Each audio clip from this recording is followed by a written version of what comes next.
छात्रों का अलग अलग मंच बनाने का प्रयास इस वक्त आपकी पार्टी कर रही है। आपकी पार्टी की ये प्लानिंग है कि भाई छात्रों के ऊपर डंडा चलवा दिया जाए।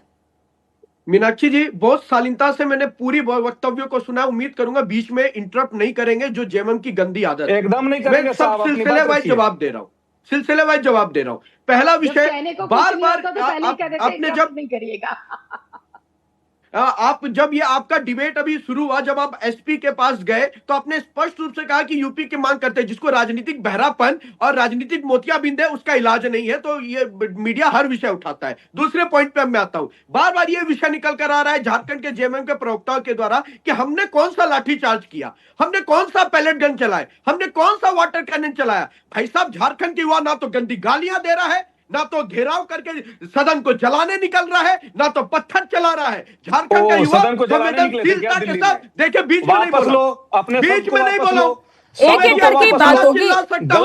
देखिए, आप धीरज जी जब बोल रहे थे बीच में किसी ने नहीं टोका, अब जब बीजेपी का प्रवक्ता बोल रहा है बीच में कोई नहीं टोकेगा। बाकी की आवाज डाउन करिए, एक एक करके बात होगी। ये राजनीतिक भेड़िया है।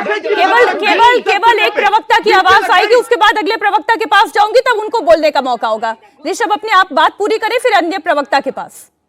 बिल्कुल मैडम। अब दूसरे विषय पे मैं आता हूं। इधर उधर की बातें कर रहे हैं, चोर चोर चिल्ला के खुद की चोरी छुपाए और झारखंड के मुद्दे पे मुंह पे फेविकॉल लगाए। ये कहने का विषय क्या है? अगर आप जेपीएससी की बात कर रहे हैं तो क्यों जेएमएम के मुख्य प्रवक्ता की वाइफ को सदस्य बना है और उसे जांच करवा रहे हो? आप सीडीआई जांच करवा रहे हो और यहां पे दलील दे रहे हो। झारखंड की हालत पता है? स्वास्थ्य मंत्री इरफान अंसारी के क्षेत्र में जच्चा बच्चा सदर अस्पताल में मर गया। क्यों? क्योंकि इरफान अंसारी को अपना कार्यक्रम प्यारा था। झारखंड के अंदर बालू खनन, जब सारे मुद्दे निकाले हो झारखंड के तो निकालो। मैं नेशनल मीडिया पैनलिस्ट हूं, लेकिन मेरी मातृभूमि झारखंड है। सताया हूं आपकी सरकार के द्वारा। आपको वक्तव्य सुनना है। स्वाति कुमारी रो रो कर आज इमरजेंसी में भर्ती हो गई, उसी छात्र जयपाल सिंह मुंडा स्टेडियम से। कौन सुनने आया? एक सरकार का प्रतिनिधि नहीं आया। बंधु तिर्की राजनीति के लिए रास्ता भिजवाएंगे और सीना ठोक के कहता हूं, कोई भी विदेश देश विरोधी तत्व झारखंड को बदनाम करने आएगा तो उसको जवाबदेही देना पड़ेगा, विरोध का सामना करना पड़ेगा। सरकार आपकी है, जांच कराइए। यहां तो जांच कराएंगे नहीं, शर्म आती है बोलने पे। जब बात सीबीआई जांच की हो रही है तो इधर की बात उधर की बात, एक बात नहीं कहा कि हाँ डर क्या है। मीनाक्षी जी, मैं क्रोनोलॉजी नहीं, सुनिए। जो जेएमएम के प्रवक्ता कह रहे हैं, वो ये कह रहे हैं ऋषभ कि वो ये एकदम साफ तौर पर कह रहे हैं कि भाई सीआईडी जांच इस वक्त अपने एकदम अंतिम मोड़ पर आ गई है। दूध का दूध और पानी का पानी होने जा रहा है। आप इस जांच को डिरेल कर देने के लिए सीबीआई के हवाले करना चाह रहे हैं, जिससे कि पुराने गड़े मुर्दे ना उखाड़े जाएं और ये मामला खत्म हो जाए।